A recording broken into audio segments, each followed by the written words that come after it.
Hello, everyone. Barbara, if you wouldn't mind pulling down your screen for right now, we'll get that back up in a second. My name is Ellie Gettinger, and I am the Director of Digital Learning at the Jewish Theological Seminary today, and I am excited to be the moderator facilitator for this, our final session in our Stories and Storytelling webinar. This series has taken us in so many directions. We've been in Bible stories, we've been in modern Israel, we've reflected on Philip Roth, and today we're going to be looking at the things around us and how they impact the way we tell stories. And I'm really excited to have Barbara Mann with us to share her newest book that reflects on this idea of how objects tell stories. I also want to take this moment to welcome any first-time attendees to our Monday webinar series. I'm excited to have you all with me. So as I said, our program today is The Stories That Objects Tell by Dr. Barbara Mann, the Chana Kekst Professor of Jewish Literature at JTS. Before I introduce her more fully, I want to give you an update on what is coming up at JTS. This is our final session in this series, Stories and Storytelling. Starting on September 12th, we have a small series for the high holidays. Our first session on September 12th is with Rabbi Eliezer Diamond, The Journey Toward Repentance and Forgiveness. And then on September 19th, we have a session with Rabbi Michal Springer, Bridging Dust and Divinity in the Days of Awe, Unpacking the Unatana Tokef Prayer. So both of these will be fabulous. Both Rabbi Diamond and Rabbi Springer have worked with us a lot in the past, and they're going to bring a lot to our holiday. To register, the link should be in the chat. You can also go to the website and look up the date. And you can also find information there about sponsorship. And today I want to thank our sponsors. We have two sets of sponsors today. We have at the Navi level, Yael Asbel, who's a JTS trustee, and at the Tzaddik level, Karen Price Rafalowitz and Joseph Rafalowitz, in memory of their parents, Ruth Price and Leon Rafalowitz. And if you're feeling inspired by this opportunity to learn with JTS's outstanding scholars, we invite you to partner with us by sponsoring a learning session. We have three learning sessions. We have three sponsorship levels: the Chacham at $540, the Tzaddik at $1,000, and the Navi for $1,800. And in the link to the High Holiday webinars, you can find more information about sponsorship there. So now we're going to jump into our actual session. As a reminder, this, like all sessions, we're going to have Q&A throughout the session. You can chat me, Ellie Gettinger, for your questions, and I will ask them to Dr. Mann throughout the session. And I will, there are always so many questions I will have to edit, but, and if you have any technical or logistical questions, please initiate a private chat with Lynn Feynman. So the sources for today's class were sent in the email that you received earlier, and they will be shared on the screen, but we will also put a link in the chat if you'd like to pull them up as well. It's now my pleasure to introduce Dr. Barbara Mann. She is the Professor of Cultural Studies and Hebrew Literature and the Chana Kekst Professor of Jewish Literature at the Jewish Theological Seminary. Her newest book, The Object of Jewish Literature, A Material History, is coming out in the next couple of months. And Dr. Mann, in this book, tells the history of modern Jewish literature. It's out. It's out. Sorry. I'm glad. Thank you for it's out, and there's information. It's out. It's out in the chat. She tells the history of modern Jewish literature and explores our enduring attachment to the book as an object. So without further ado, I will turn it over to you. Okay. So thank you, everyone, for joining us on what is, for me, a rainy New York afternoon. I don't know where everybody is. I'm just trying to get, there we are. We're going to talk about objects, and we're going to try and think about together how objects acquire meaning for us as individuals and in, you know, some more kind of public collective settings. And we're going to look at a couple of poems by two amazing 20th century figures that focus on objects. And then we'll see, time depending, there might be an opportunity to share objects. And because, you know, of the miracle of Zoom, many of us are in our homes where, you know, we keep lots of things that are important to us. So even if you don't have something in mind, or even if you don't have something in your hand, or at hand that you're thinking about, I just, you know, I invite you to kind of take today's session and to look around you in your home and to think about how the ideas that I'm presenting here about objects connect with your everyday life, you know, with the things that surround you in your home as a matter of daily life. So just a kind of a word about how we're going to structure this. Let's see. We'll spend just the initial piece with me talking. Can everybody see this? Ellie, is this okay? Good.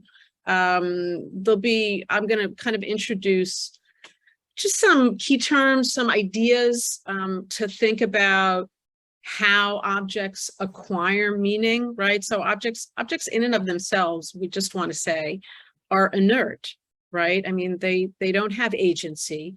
They don't possess anything that's integral or inherent in terms of their meaning. In other words, so spoiler alert, objects cannot tell stories.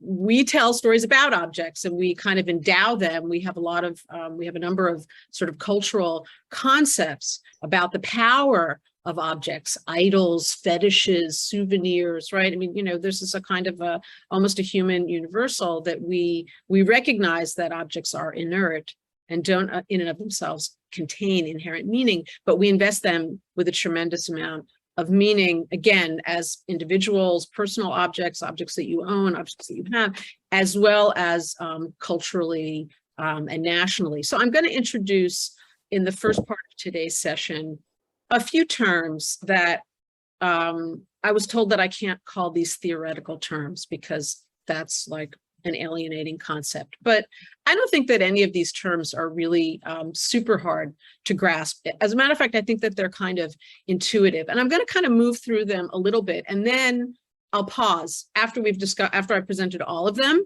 and there'll be time for discussion and commenting, right? So the first is this idea of the cultural biography of an object. And that is something that was developed by the sociologist Igor Kopytov. The second idea is the social life of things. And this is a term that we get from Arjun Appadurai, who's a social scientist. And then the third is evocative objects. That's my personal favorite. Sherry Turkle, who's a very interesting scholar who teaches at MIT. She's a humanist who teaches at MIT. So she's interested in sort of the connection between the humanities and the sciences. And then finally, we'll think about, you know, what is a Jewish object? How might we begin to think about this category of Jewishness in relation to objects? Okay, so the first one, I'm having a little trouble with my screen, but here we go. So what do we mean by the cultural biography of an object? And this is just a little quote. And I want to say that, you know, for anybody who's interested in these terms, I'm happy to share, you know, at some point sources about them. But I'm giving you kind of a quote here, which is sort of the gist. So Kopytov writes, in doing the biography of a thing, one would ask questions similar to those one asks about people. Where does this thing come from and who made it? How does this thing's use change with its age? And what happens to it when it reaches the end of its usefulness? So what you notice here, and it's kind of clever, but I think it sort of works because it encourages us to understand an object or a thing. And if we have time, we can talk about the difference between these two terms, you know, what kind of resonances or valences, object versus thing versus stuff, right? There's lots of words we could use here, but it encourages us to think about objects and things in time as having kind of temporality, as having history, as having a backstory.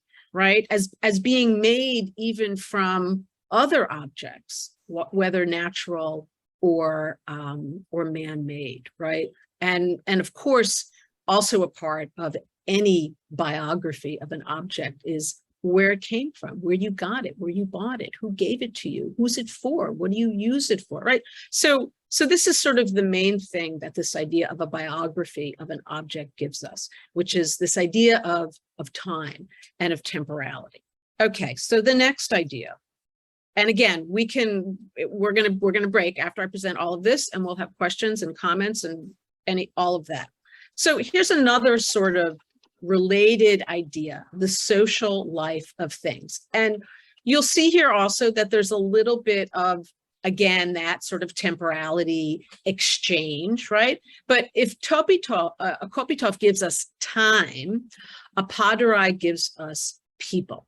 And so I think if there was like one line, aside from the amazing poetry that we're going to read in a minute, but one line from all of these ideas that you took away from this afternoon, it would be this: persons and things are not radically distinct categories. Blowing my mind, right? So here's my water bottle, kind of an average thing. And what Apadari wants us to understand is that I'm not really so separate from this. In fact, this water bottle depends on me and I depend on it, right? And he says the transactions that surround things are invested with the properties of social relations. And it's odd, I realize, because we ordinarily think of social relations as something that we have with another person. How can I have a social relation with an inert object? And so he's just kind of pushing us. And there are some examples that he gives of how we might have a social relationship with an object. Today's gift is tomorrow's commodity. Yesterday's commodity is tomorrow's found art object. Today's art object is tomorrow's junk. And yesterday's junk is tomorrow's heirloom. So if you've spent any time at all in flea markets or online in eBay or Etsy or any of the, wonderful virtual marketplaces that have all become, kind of our virtual backyards over the past 2.5 years, you can relate, I think, to a little bit of what he's saying. So it's not so much that the things themselves acquire cartoon-like smiles and feet and walk all over the place, but in their circulation, in their exchange, in their connectedness to human beings, things acquire a social life. Okay, so objects have a biography, they're embedded in time. Objects have a social life, they're embedded in our relationships with other people. Third concept. And I told you that this is my personal favorite. Sherry Turkle, who has written really engagingly and wonderfully about every kind of topic that is important, I think, these days. She's written about how technology has affected our relationships with other people. If you're interested in, understanding why your children or your grandchildren spend so much time on their phones, she's the one who can explain it to you. But she really is although she teaches at MIT, and she's an anthropologist by training, her writing is super accessible, and she's really interested in sort of understanding how objects become important to us. And so she has this term called evocative objects, and she edited actually a collection where she asked all different kinds of people, scholars and students and friends and colleagues, to write these little short essays about things that were important to them. And so, as you can imagine, objects from one's childhood, simple toys, mementos or keepsakes, perhaps from a parent, a gift maybe from a child or from a partner, an ordinary box that you picked up while you were traveling, visiting somewhere, right? This is kind of another category of sort of thinking about objects that is super important for our general theme of how objects tell stories. So Kopitov gives us time. Arjun Apadari gives us other people, social relationships. And Turkle gives us what I think is perhaps really the most, for my purposes as a scholar, the most interesting category, which is memory. right? Which is different than time because it's selective and it's quirky and it's idiosyncratic. And so, the objects here are quite ordinary, and their value, their ability to evoke, to trigger an emotion. That's the other thing she gives us, memory and emotion. Their ability to evoke or trigger an emotion is solely or largely connected to the memory of when one acquired them. Okay, so these are the three terms. We have one last thing to think about, and then I'm going to open the screen up for maybe this one is my favorite one, right? And this is kind of getting us a little bit closer to the poems for today. What makes an object Jewish? How do we know that an object is Jewish? Does it have to do with its function or with its purpose? In other words, objects that are connected to some kind of Jewish religious ritual purpose, are those Jewish objects? I mean, this is just a lemon, basically.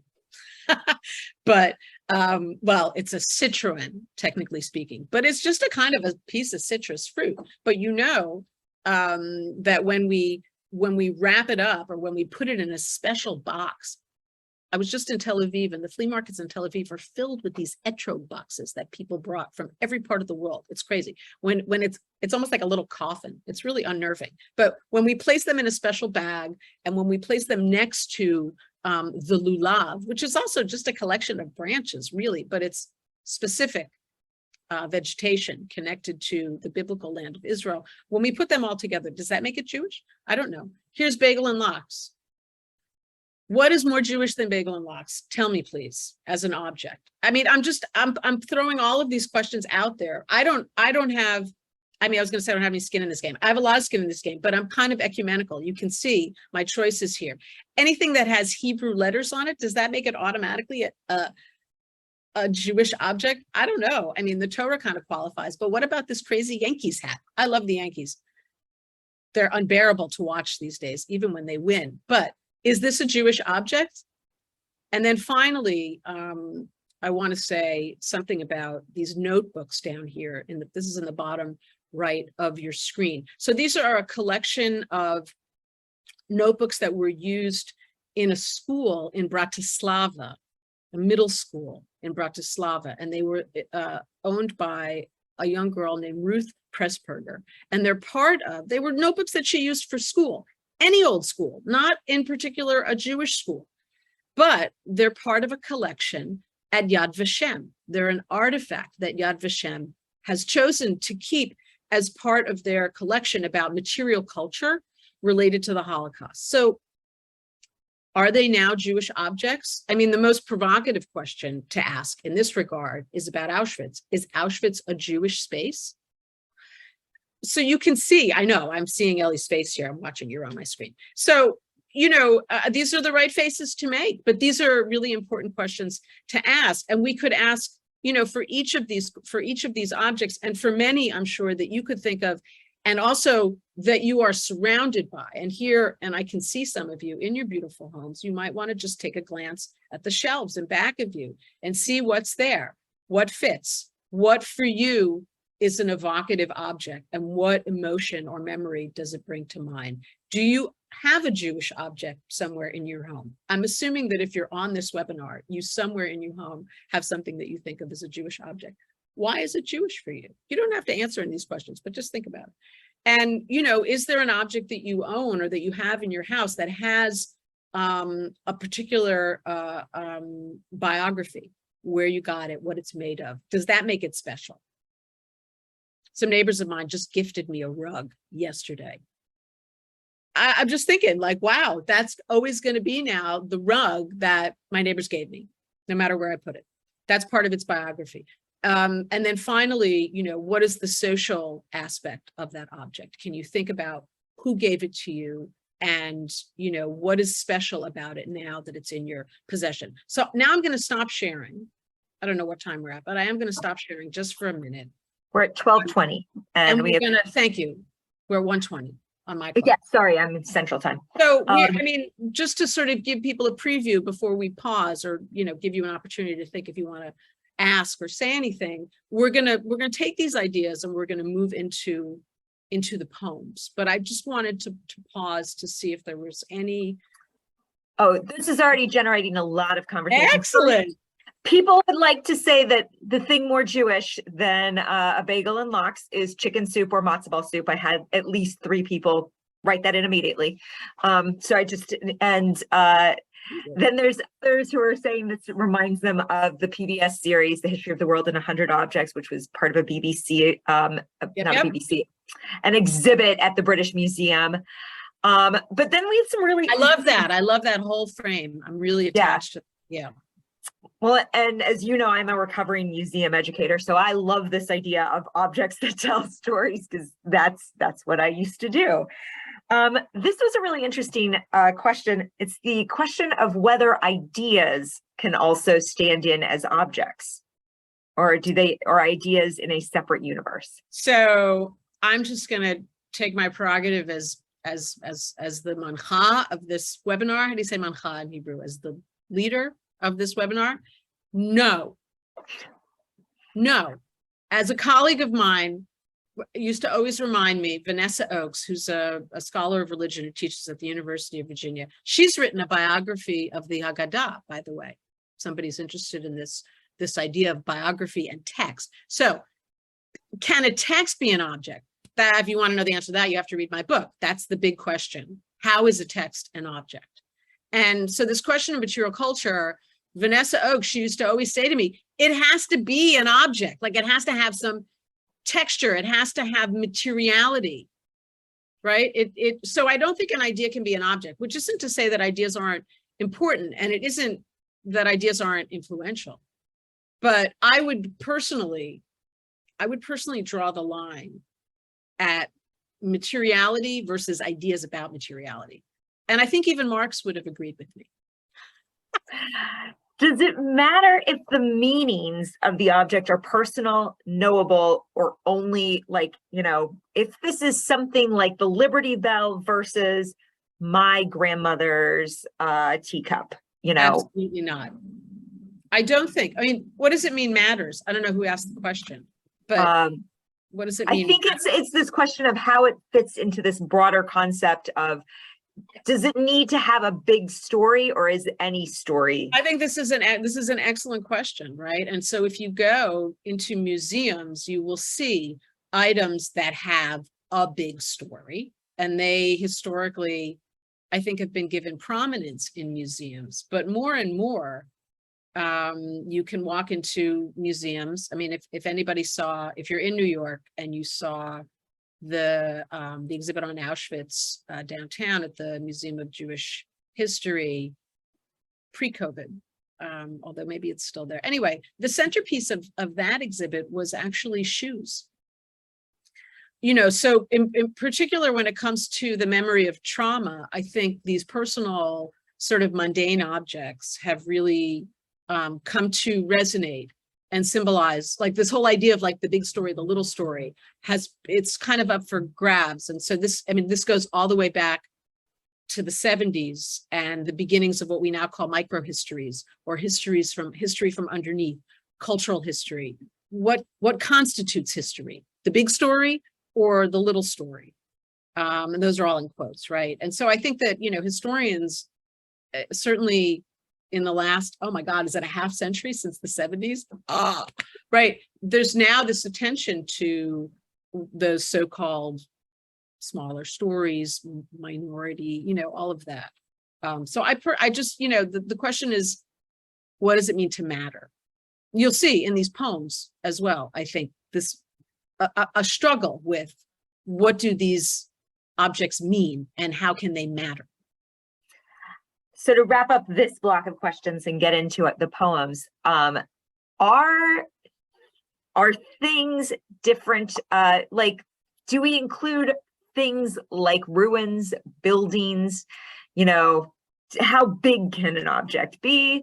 Yeah. And, is there a difference if it is something that takes up more space as opposed to something that's intimate? you know, an etro. The age-old question, does size matter? Obvious.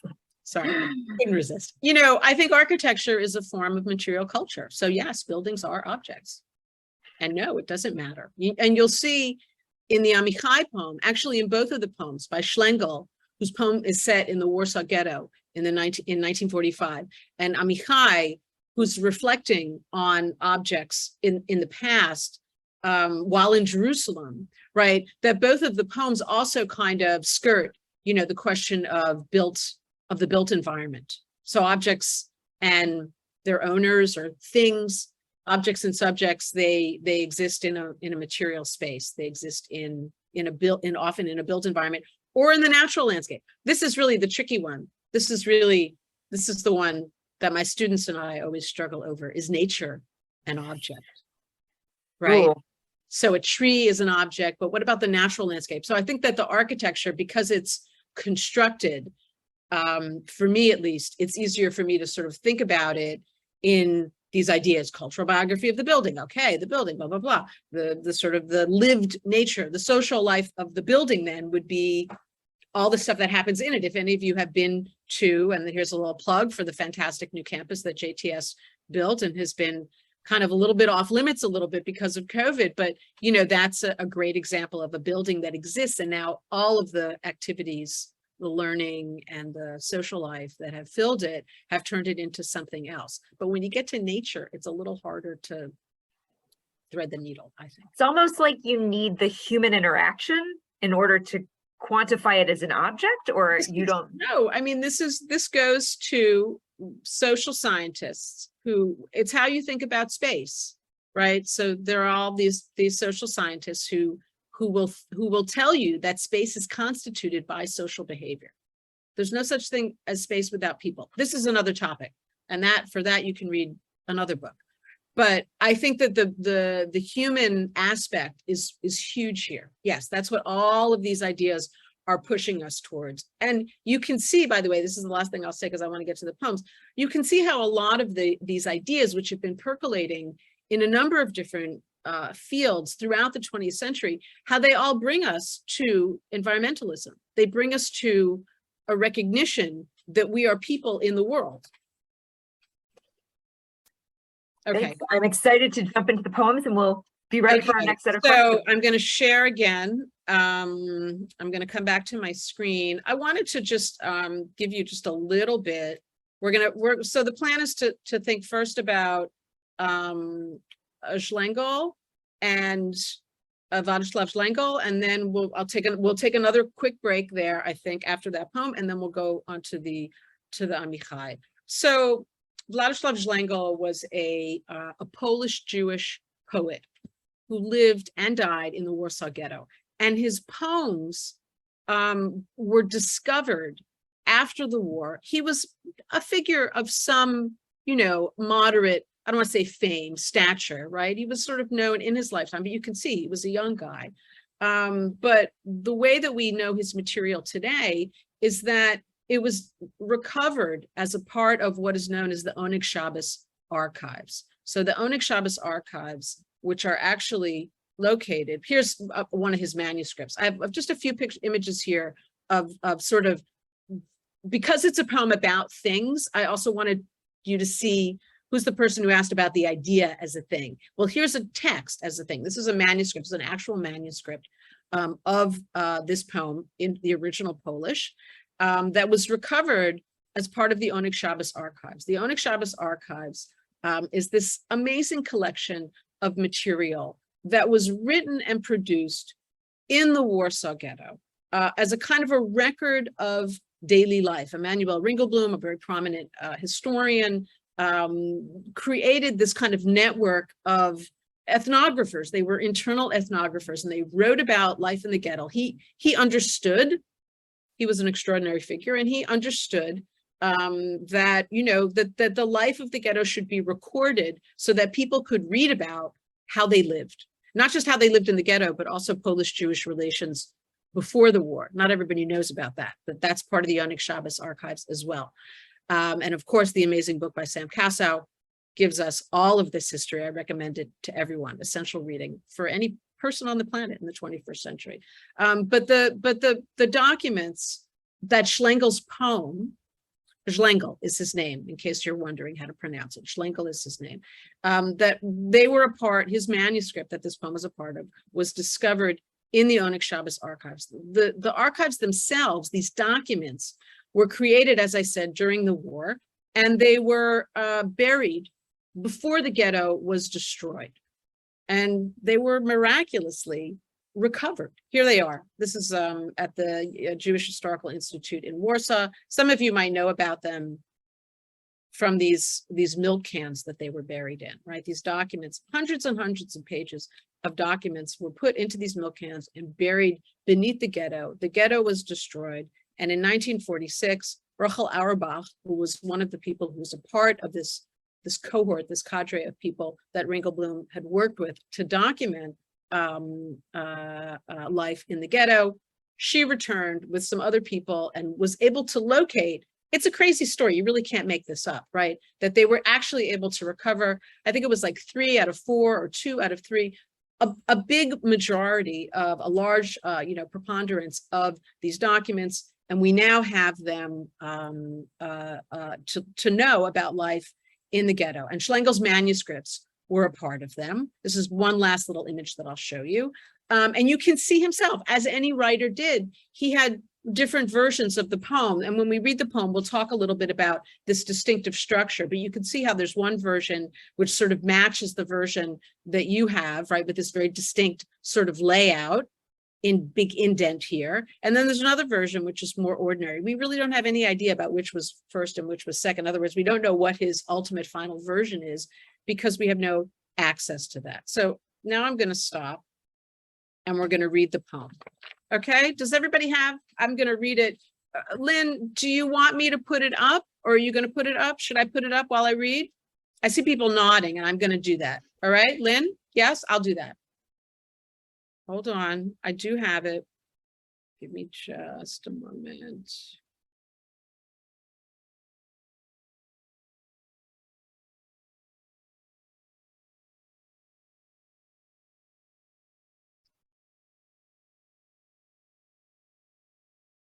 So here's the poem, and you should have in the document. I'm going to read the first half, and then I'm going to pause, and then I'm going to read the second half. And you know, you want to try to think about while I'm reading these questions. You know, what are the objects in the poem? Who do they belong to? What's their biography? How are they evocative? How are they Jewish? And I think I'm going to, because the question about architecture came up, I'm going to flag for you the question of space, right? Because there is a sense in which the poem itself creates a kind of a map of the ghetto through the movement of objects. Oh my God, there's the social life of things right there, right? Okay, here we go. Things. So again, this is a poem. We don't have a real date on it. We think I think we're calling it 1943, but you notice there's a question mark because of the different versions that I showed you and how it was discovered. But let's call it Warsaw Ghetto late. Things. From Hoza Street and Mazurkowska, carts were moving, Jewish carts. Furniture, tables and chairs, suitcases, bundles and chests, boxes and bedding, suits and portraits, pots, linen and wall hangings, cherry brandy, big jars and little jars, glasses, teapots and silver, books, knickknacks, and everything go from Hoza Street to Sliska. A bottle of vodka in a coat pocket and a chunk of sausage. On carts and wagons and rickshaws, the gloomy band is going. And from Sliska Street to Niska, everything all over again went moving. Furniture, tables and chairs, suitcases and bundles and pots. Gents, that's it. Now there's no carpet, of silverware not a sign. No cherry brandy this time, no suits or boots or jars or portraits. Already all these trifles were left behind on Sliska. In the pocket, a bottle of vodka and a chunk of sausage. On carts and rickshaws and wagons, the gloomy band is going. They left Niska again and everything headed for the apartment blocks. Notice how the poem is getting shorter, right? These sort of the indented sections are kind of, when you see it on the page, it's very striking, right? They're shorter and shorter. No furniture or stools, no jugs or bundles. Teapots have vanished. books, boots, little jars, suits and silverware dumped together in a pushcart, all went to the devil. There is still a suitcase, a coat, a bottle of tea, and a piece of candy. On foot, without any wagon, goes the gloomy procession. Then from the apartment blocks to Ostrovska, moving along a Jewish road with no bundles or little bundles, no furniture or chairs, no teapots and no carpet, no silverware or jars. In the hand, one suitcase, a warm scarf, and that's it. Still a bottle of water and a knapsack with straps. Trampling objects underfoot like a herd, they walked down the streets at night. And on a cloudy day at dusk, they walked from Ostrovska to the blockhouses. A small suitcase and a knapsack. No need for anything else. Evenly by fives, they marched down the streets. Nights cooler, days shorter, tomorrow, maybe day after tomorrow, to a whistle, a shout, or command, on the Jewish road again, hands-free, and only water with a strong pill. That's just the first half, okay? I'm gonna pause for a moment here, right? So again, you can see how the poem itself, there's actually a term in some places they call these concrete poems, right? Where the look of the poem, the topography of the poem on the page somehow mimics its content, right? And so you have this movement of objects in the ghetto, and there's a kind of a diminution or a diminishment. There are fewer and fewer objects. There's less and less stuff, fewer and fewer people, we should say, that own those objects. And the poem itself gets kind of skinnier. And the names, if any of you have been to Warsaw, and there's an area where the ghetto was that there's some kind of, it's near the Museum of Polish Jewish History, and there's a lot of signage about where the border of the ghetto was and where the street, but the ghetto itself was completely destroyed. It was leveled by the Nazis as they entered, when they were in Warsaw and fighting during the Warsaw Ghetto Rebellion.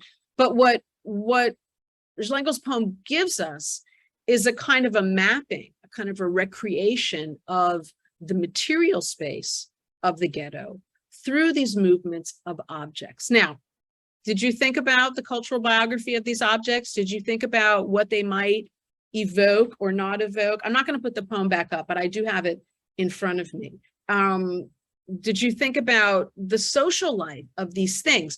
The spoiler alert, by the end of the poem, the things themselves seem to acquire kind of agency. I'm going to read the rest in a minute.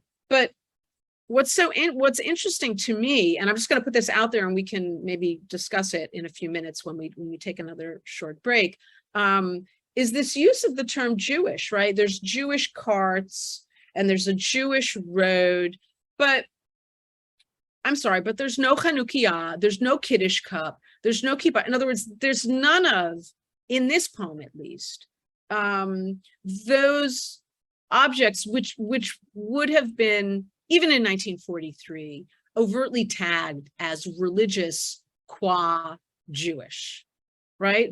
That's just kind of not on this list. And there's every other kind of object.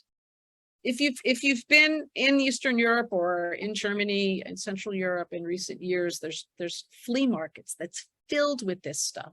So this is not the high-end stuff. This kind of goes back to that question earlier about the big story and the little story. When we think about dispossession and the Holocaust and material culture, it's all about the woman with the golden eye or whatever that is. It's all about those really expensive paintings, right? And where are they and which museum got them? But the main dispossession in the Holocaust, besides human life, was people's stuff, their dishes and their bedding and their children's toys and all of this. And these flea markets in all over Europe are kind of filled with what I call the Jewish detritus, right? They're filled with these objects. And so Schlengel is kind of he's kind of getting at, again, this sort of material dispossession, which is also about the end of human life, but not, and here's where ideas come in, not the end of the human spirit. Okay, so I'm going to share my screen one last time. And for now, and I'm going to read the second half of the poem. So this is at the top of page 3, and you'll see the topography changes a little bit. The poem looks different on the page.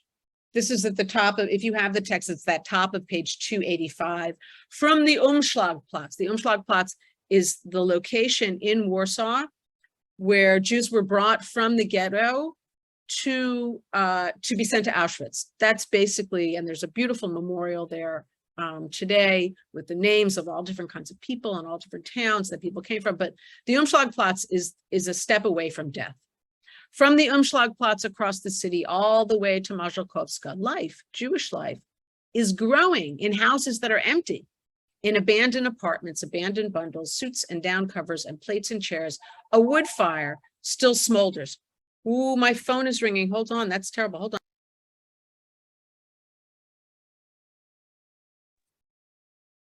Well, oh, and he's back. Wait, Barbara, you need to let you unmute yourself. Hold on one second.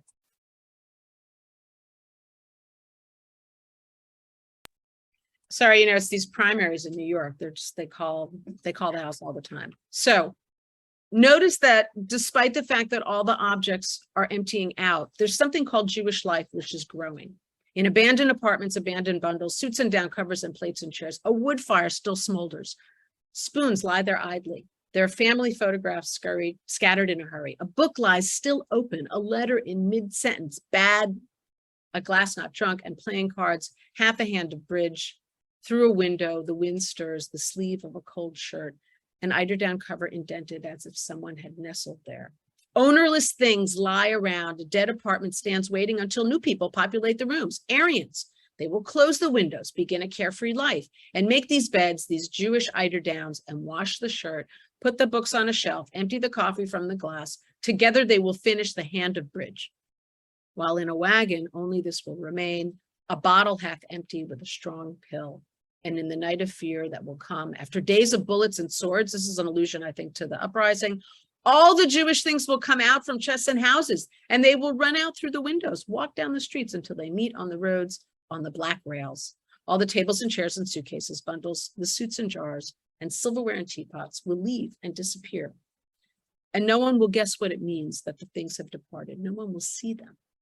But on the judge's table, if veritas victi, if justice reigns or succeeds, a pill will remain as a corpus delicti. These are legal terms, right? This is the body of the evidence that is brought in a courtroom to prove someone's guilt. So there's this way, I'm just keeping an eye on the time here. There's this way in which, there's a kind of a turn in the poem after the march of all of these objects to the Umschlagplatz, to the blockhouses, to the black rails.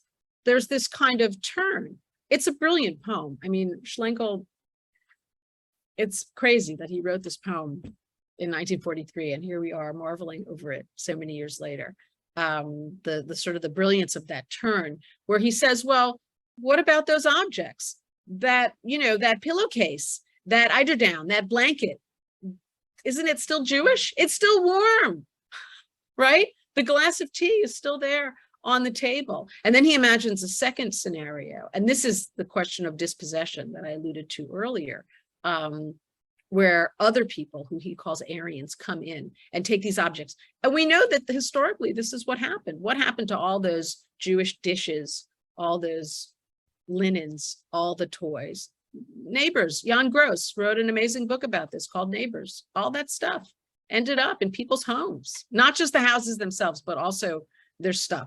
So there's the last thing that I'll say before we open for a few minutes of comments and questions is this idea of all the Jewish things coming out. And I think the end of the poem, for me as a reader, it's kind of enigmatic. I know that I sort of use the word vengeance, and there is something there about the Jewish things. It's macabre, right? It's almost Gothic. They just kind of rise from the dead, the Jewish things.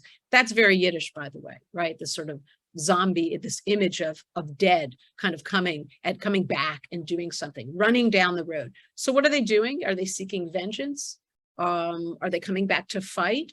Or are they sort of moving on to another set of conditions, another locale? I think the ending of the poem up until there is a little ambiguous. But the pill at the end, I want to just say one more thing about the pill at the end. The pill at the end is this pill that one would take to commit suicide, right? To sort of kill oneself in that moment when one is being, most challenged or most oppressed, most put upon. So this is 1943, the relationship between this poem and the resistance, it's unclear historically, because of the problem of the dating, but you can see some of, it doesn't have to have a causal relationship if we want to wonder what was going on in the minds of Ringelblum and his cohort who created the Onyx Shabbos archives when they realized that they were going to have to bury them and they weren't going to be able to share them in real time. What are the kinds of things that went through their mind? Again, around this idea of objects. What story will their objects tell? Okay, I'm going to pause here because I'm assuming there's some stuff. And we're going to definitely. There's stuff. We have time for Amichai. It's okay. Let's go. Okay. So one question is just, if you were looking for a book about Oneg Shabbos, what would your source be for that? Oh, wait, you muted yourself again. Hold on. I can unmute you. There you go. You're such a good Zoom participant. Oh, lovely. Who will write our history? Who will write our history by Sam Kassow. Discovering a hidden archive from the Warsaw Ghetto. And there's a film that was created, that was also made, which is, dramatic, and it imagines Emanuel Ringelblum, and he's very dreamy in the film. I don't know if he was like that in person, but this is just an absoluteness. If you don't, you need to read this book. I mean, stay till the end of the webinar, but then you should read this book. Then we have some questions. And you can put, Lynn or Ellie, you can put the title in the chat for people who are, or I can do that later. I think I just did. I hope I got it right. Okay. There is one person noted that there's a class dimension that's at play in this poem as well, that the first streets that are mentioned are in a nicer part of the city. They're not necessarily in the Jewish quarter. And I thought that was an interesting note that, you see this real change in not just that they're starting out in a Jewish context, that they're moving from maybe a less Jewish context to a more Jewish context. That's very interesting. I would need to there is a book in Hebrew that talks about the Warsaw Ghetto in this way, that kind of breaks it down street by street. And there's certainly, the class element is interesting because it seems to me that in the ghetto, eventually everybody became the same class, right? But then there is this question of the value of certain objects, right? So the bottle of vodka and a coat pocket and a chunk of sausage, that's a bribe. That's something that's being brought to a person, a guard, a non-Jewish person, let's say, who can help or who can, create some sort of, there's an exchange, there's a kind of a barter that's going on there. And you see already all those trifles were left behind on Sliska, all that other stuff, the portraits and the cups and the value of things begins to derive again from their biography. What are they made of? What's their value? This watch, which means so much to you because it was given to you by a family member, it doesn't have the same value, right? It's not an evocative object, but it might actually get you dinner, or it might even help you escape. Because it's a commodity. Yeah, I mean, and that's a really interesting from your sense of the transference of what an object can mean, going from a keepsake to a commodity. Absolutely. And what is the mental exercise that takes to get to that place where it's no longer a wedding ring, it's something I can barter. So this is the book to read for this is Marx. I'm just saying, he really understood how objects acquire value, use value, and that other thing, which is beyond use value, which of course is everywhere with objects, right? In other words, why do we like this phone and not that phone? All of that. So in having this poem is imagining on some level that the objects are requiring agency and they're taking responsibility for speaking. And in our experience, you see that in a powerful exhibit where a spoon, even if you don't know its provenance, still can have this deep and profound meaning because you're like, wow, this spoon was in this space and this spoon potentially was used in this way. How does that agency work? And is it something that Yeah, I think that's where I want to leave that question. Yeah, I don't think that objects have agency. Okay. Surprise. I mean, they don't. We give them agency. What is that? I mean, the best example of this, I think, are, idols and fetishes, the good luck charms, right? The lucky pen that you use, right? I mean, I don't know, all of that. Those objects in and of themselves don't have inner souls. I'm sorry. Cats do, though.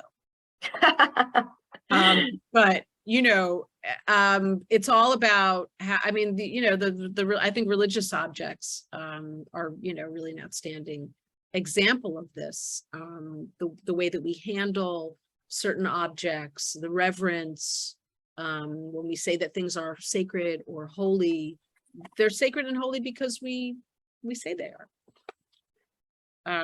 And that's great. I mean, I'm just saying that's not a critique, just so you know. Don't anybody on the screen think that I'm judging. But there is, they on their own, I don't think that they have agency. And what is really heartbreaking in this poem, I think, is that Schlegel imagines them fighting. I mean, sorry to make the Harry Potter reference, but that's sort of that magical thinking, when objects do acquire a kind of agency. But there's that social life again, right? It's not only about exchange. And here's where the question of ideas, I think, is really important, right? So the exchange between people and things is not just about circulation and giving and taking and breaking and shaping. It's also about this endowing with power, if you will. So before we move on to Amichai, because I definitely want to make sure we have time for Amichai, you can't short shrift Amichai. But if people wanted to find more Schlegel, because it is such an intriguing voice that you've introduced us to, is there a place to go for that? Hold on. She's not going to mute herself this time.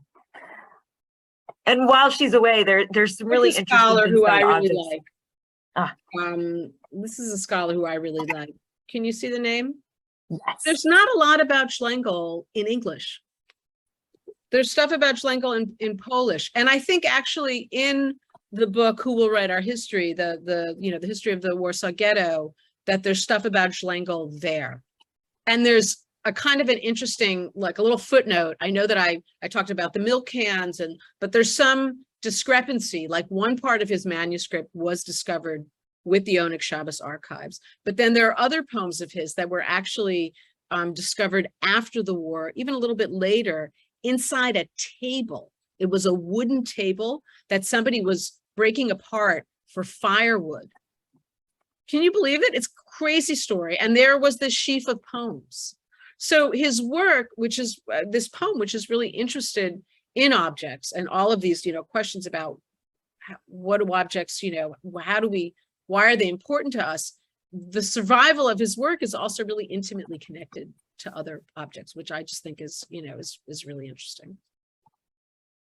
Okay. Let's jump over to Amichai. All right. So let me just share one more time. Let me see. So again, just to, those are the two versions of the poem. And I think for Amichai, I sort of felt to me like he didn't need as much of an introduction. But I do have this great picture of him reading. I think this is in Tmol Shel Shom in Jerusalem, the bookstore cafe. And it's, and it kind of, it gives us a real sense of Amichai and, what his role as a poet. I'm going to put the poem up and we're going to read it and I'll talk a little bit more about him. How's that? The poem, I understand that it's long, okay? And we're not going to read all of it, right? This is a cycle of poems that was included in Amichai's final book called Patuach Sagur Patuach, Open, Closed, Open. It was published in 1998 in Hebrew, and we have this wonderful translation by Chana Bloch and Chana Kronfeld just a couple of years later. And all the poems in this last volume are written in this way. They're these big cycles, right? They're these kind of grandiose cycles. And Amichai he kind of revisits a lot of the key themes of his work, right? The meaning of prayer and God in a secular world. What does it mean to be a Hebrew poet in the 20th century and not be a religious person?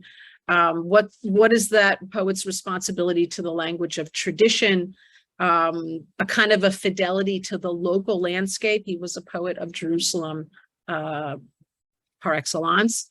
And also, very typically for Amichai, very playful, a lot of irony, a lot of metaphor. So I'm just going to take a quick look at the time. And what I think I'm going to do is I'm going to read aloud this first poem and say something about it. And then I'm going to go directly to the poem that I think speaks most to our topic today, which is poem 15, which begins a collection of ritual objects. And I'll show all of that on the screen while I'm doing it, but that's kind of the plan. And you can read at your leisure these poems and any poems by Amichai. He's just a wonderful, wonderful poet to come back to again and again. So this poem, and I have to clear this thing away from my screen so I can see it. And I believe, Ellie, did we circulate the Hebrew as well? I'm going to read in the translation, but if there are questions, Hebrew is also in there. Okay. I mean, I'm going to read in the English, and we can play with whichever versions people are interested in reading and asking about. So this is the very first poem in God's Change, Prayers Are Here to Stay. In the street on a summer evening, I saw a woman writing on a piece of paper spread out against a locked wooden door. She folded it, tucked it between the door and the doorpost, and went on her way. And I didn't see her face, nor the face of the man who would read what she had written. And I didn't see the words. On my desk, poems can do all kinds of things, right? So we have one scene, which is in the street. And now here we are on my desk. On my desk lies a stone with the word Amen on it, a fragment of a tombstone, a remnant from a Jewish graveyard, destroyed 1,000 years ago in the town where I was born. One word, Amen, carved deep into the stone, a final hard Amen for all that was and never will return, a soft singing Amen, as in prayer. Amen and Amen, may it come to pass. Tombstones crumble, they say. Words tumble. Words fade away. The tongues that spoke them turn to dust. Languages die as people do. Some languages rise again. Gods change up in heaven. Gods get replaced. Prayers are here to stay. So I want to show you that the Amen stone, this is the Hebrew edition of this volume, and you can see that this idea of that. First of all, he's not lying. He really does have a stone with the word Amen that he had on his desk. And there it is on the cover of the volume. So this is a kind of an important, an important kind of nexus for Amichai, in that it's both an object and text.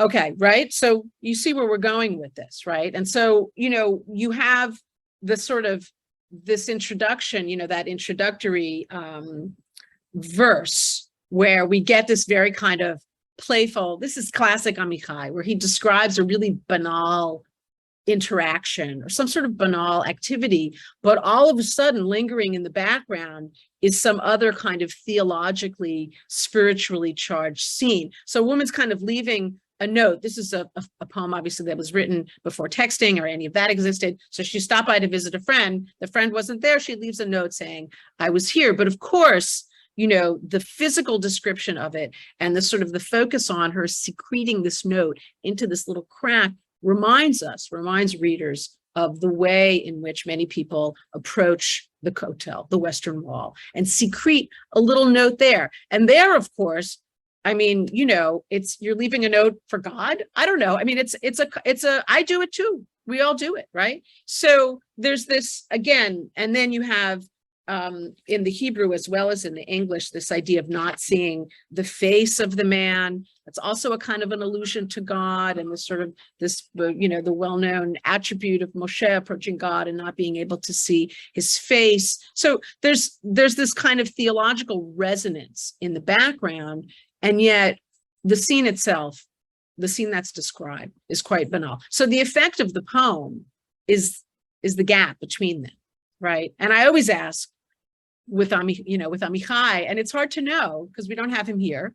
Is the poem trying to sort of endow that banal daily interaction with some kind of transcendence, or is it pulling down that theological transcendent act into the domain of the mundane, right? This is, I think, the fundamental tension in all of Amichai's work. And I think it's unresolved, right? I think it was unresolved for him as a poet. Arguably, it's unresolved in contemporary Israeli culture. Okay, so then we get to the Amen Stone. And why is this important, for our topic today? Again, because it's an object, it's evocative, clearly, for him, right? It's from the town that his family came from in Germany. Amichai moved with his family to Jerusalem from Germany as a teen. So German is actually his native tongue, but we mostly have Hebrew from him. There are some texts that we have that were in German, but he's mostly a Hebrew writer.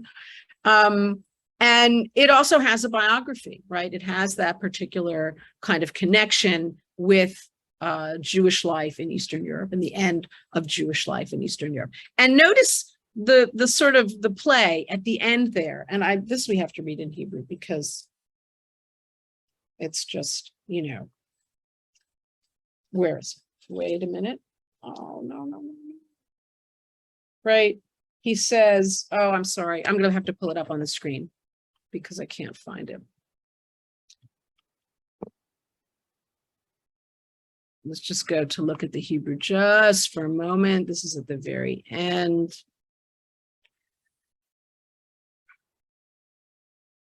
Matzevot nishbarot, tombstones break. Just look at what he does here, right?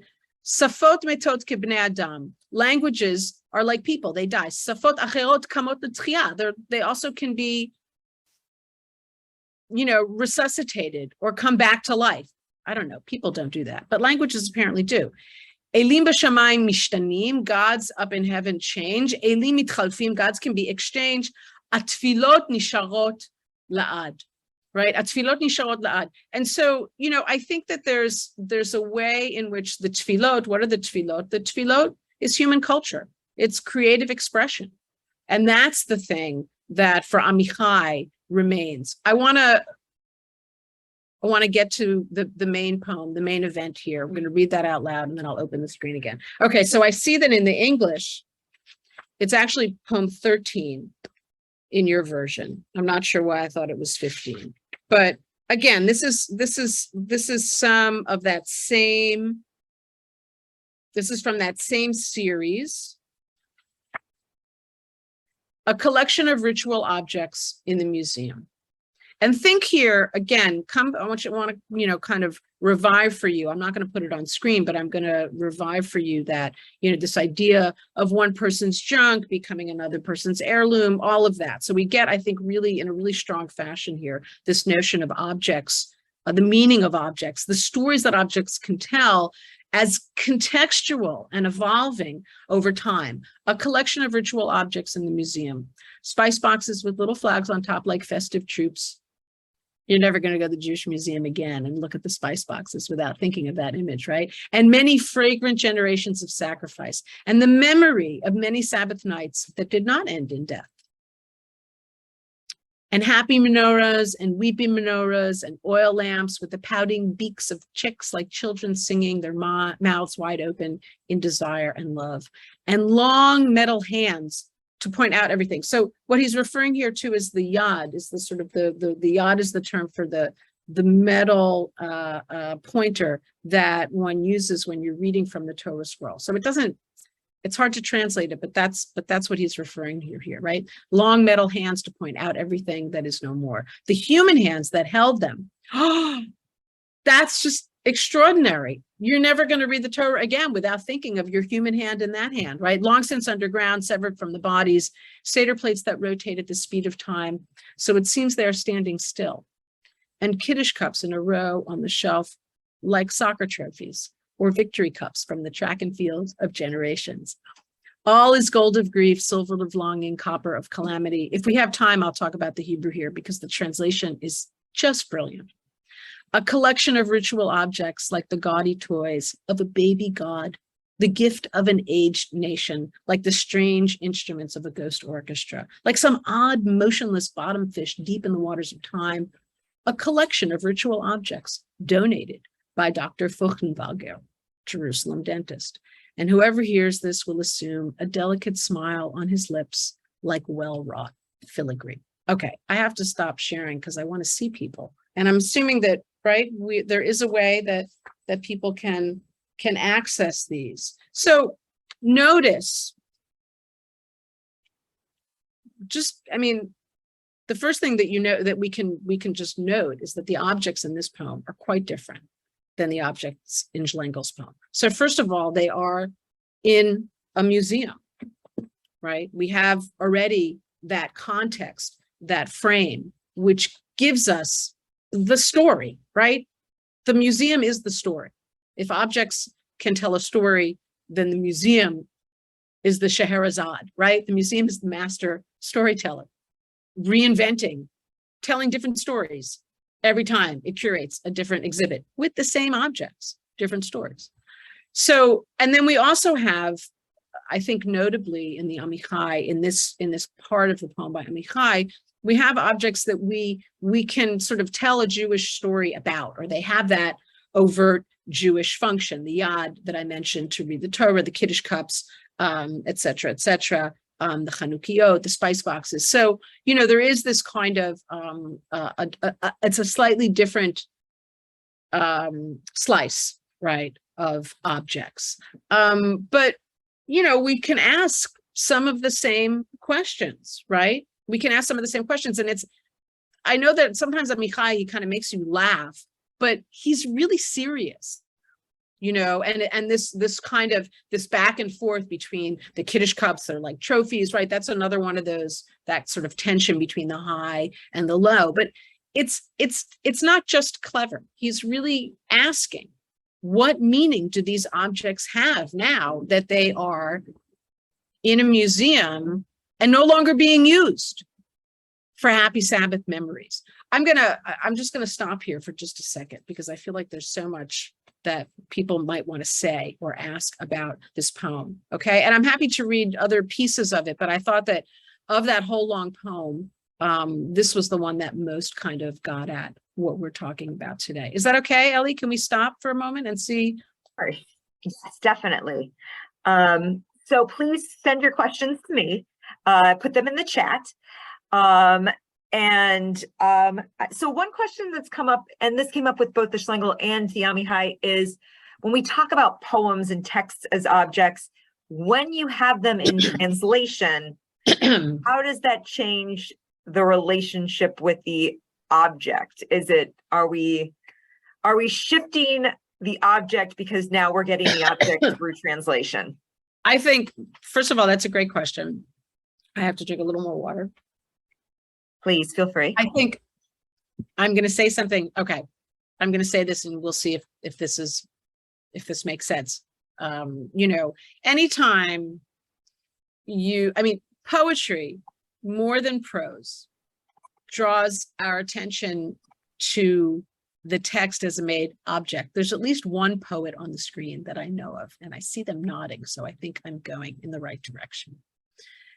Poetry more than prose. It's not that prose is not, prose is interested, fiction. It's interested in language, but poetry is really interested in language. And it's just part of its kind of history as a genre, that it's always about paying attention to itself as a made object. That's just kind of in the DNA of poetry as a genre. And so when you add translation, that to me is another layer of paying attention. The poet who's written about this most in a really beautiful way is Robert Bly, an American poet who talks about sort of the mechanics of translation in a way that really, again, a translator is a technician. And so anytime you have a translation, you should, I think, as a reader, be wondering about the mechanics of that transference. Again, without judgment. These are brilliant. I mean, the translation of that one line that I read, the English, I mean, listen to this. All is gold of grief, silver of longing, copper of calamity. So you hear there, this is in about 2/3 of the way through that poem 13. You know, the alliteration there is very, I mean, gold of, it's like subtle and not subtle, but listen to the line in Hebrew. Where is it?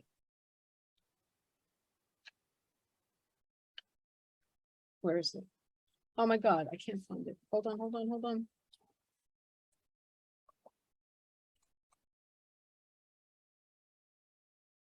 Here it is. Hakol zahav achzava.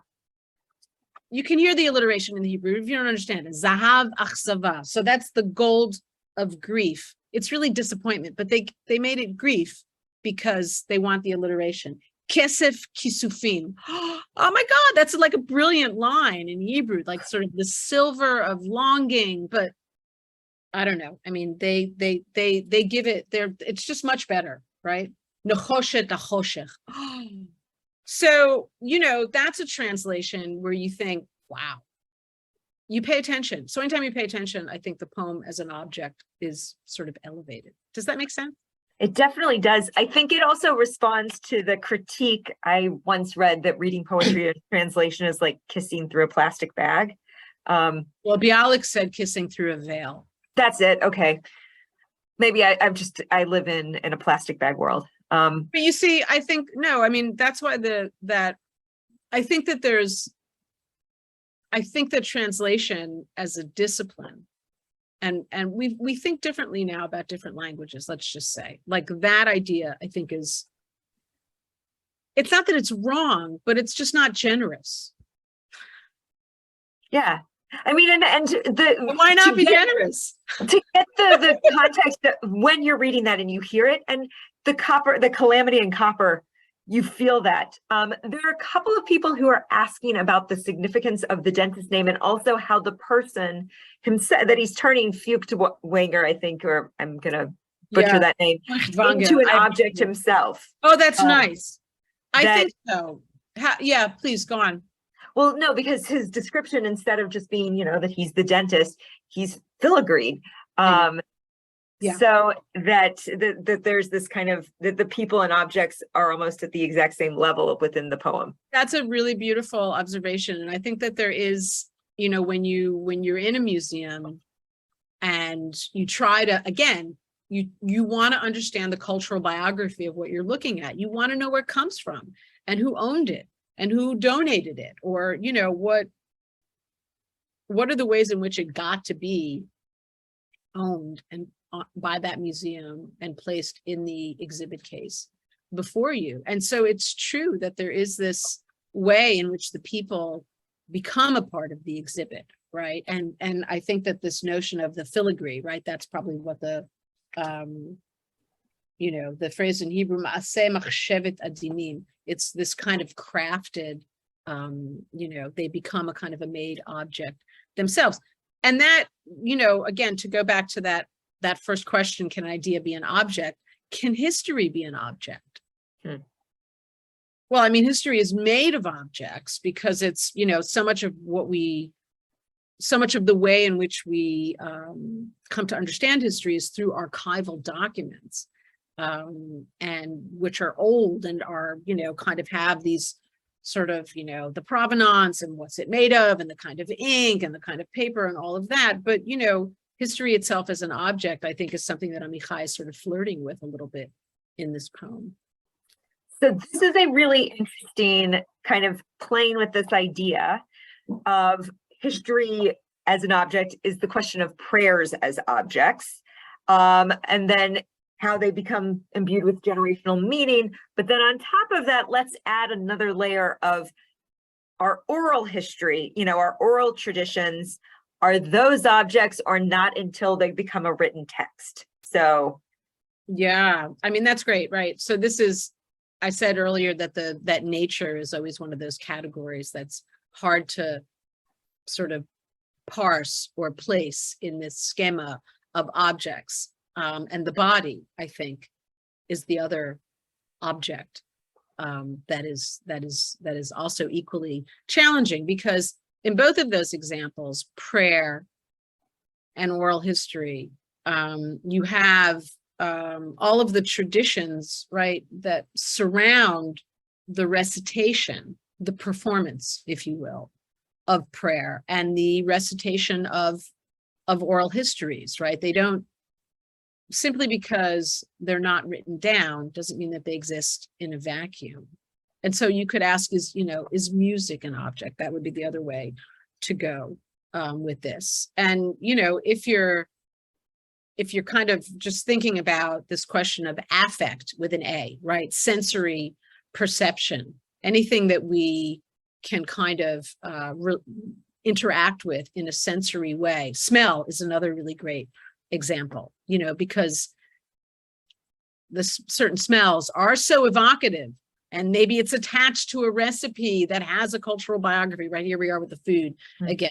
So I think that both prayer and oral history have this kind of interesting relationship to performance and the body, right? I don't want to call them embodied necessarily, but they have a history, and it's not kind of material in some of the ways that we've been talking about, but it is also, right? I mean, there are scholars who write about that. I think because we also now have virtual reality, that we should think about these things. We really should sort of try to understand what is that sort of that those other kinds of categories, something that's disembodied or that exists only online. We know that only online is not only anymore, right? There's a whole universe of that. I'm just saying, so there's a kind of I think of it on a spectrum, is what I would say. There's kind of a slope there. So I just want to give you a sense of time. We're at about 1:17, and what do you think? And I will leave you with that in terms of where we go so next. my idea for this group, and I hope that the group is game, is to work just for maybe like 5 minutes or so. I'm not thinking of something very long because I'm aware of the time here. In breakout rooms. So breakout rooms is a feature of Zoom in which you can interact with a smaller group of people, and the host would put you in a breakout room. You would get a message on your screen that says, do you want to join the breakout room? And you would click yes, and you'd find yourself on a screen not with 200 people, but with maybe 8 or 10 people. I'm not sure how they're going to do it. And in those breakout rooms, what I had envisioned was that you would share a little bit about an object. Maybe some of you have them in mind, you have them around you. And again, just to, take about 5 minutes to do that.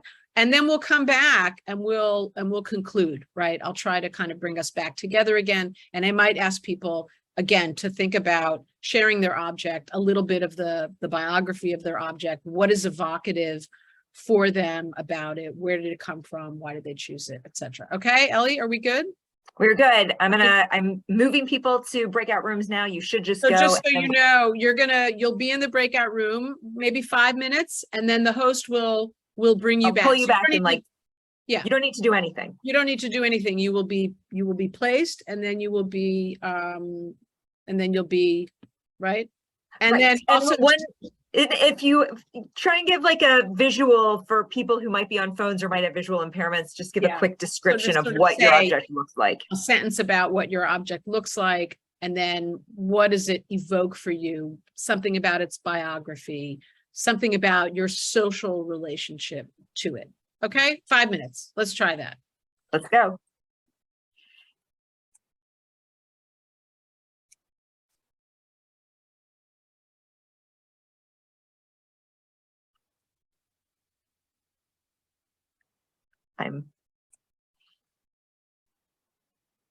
I'm pausing my recording. If you haven't joined your room, I'm going to unmute you. Okay, I'm unmuted. So is there anyone well, thank you all for being game and participating. Is there anyone, and Ellie, you're going to monitor this, right? Can someone share an object that they were given by another person? And if you raise your hand, I'll be able to And see. by share, I don't mean anything elaborate. I mean, just, you know, Ellie will highlight you and you can hold up your object and say, you know, a sentence or something very brief about it. Okay, Ellie, I'll let you do this.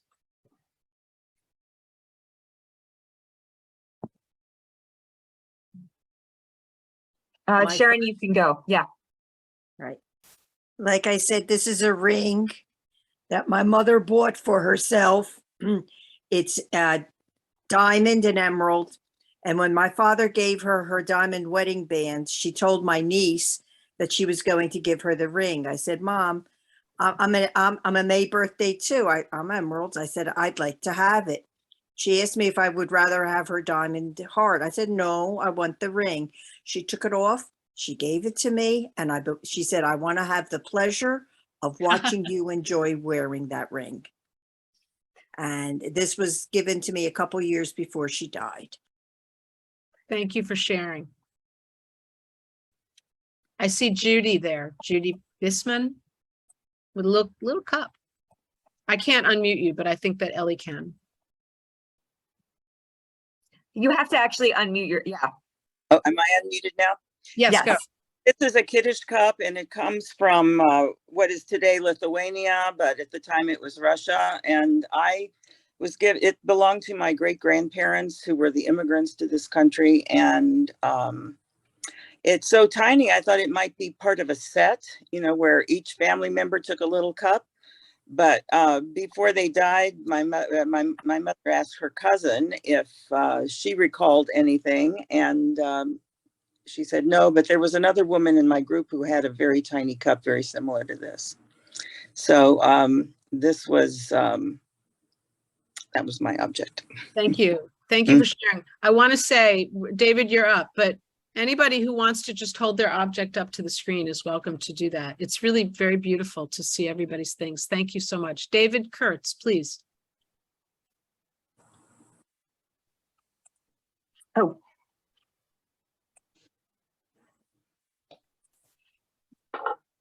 Unmute, there we go. This is a collection that my grandmother gave me. She worked at Diners Club in New York. She never got to travel, but she will open all the mail. So she sent me all the stamps still attached to it from all over the world, places that she never got to, but I've inspired me to be able to go travel a lot. So this is very meaningful to me. It's a collection of stamps. Thank you, David. It's amazing to scroll through and see all the objects. Lori Krotman, please.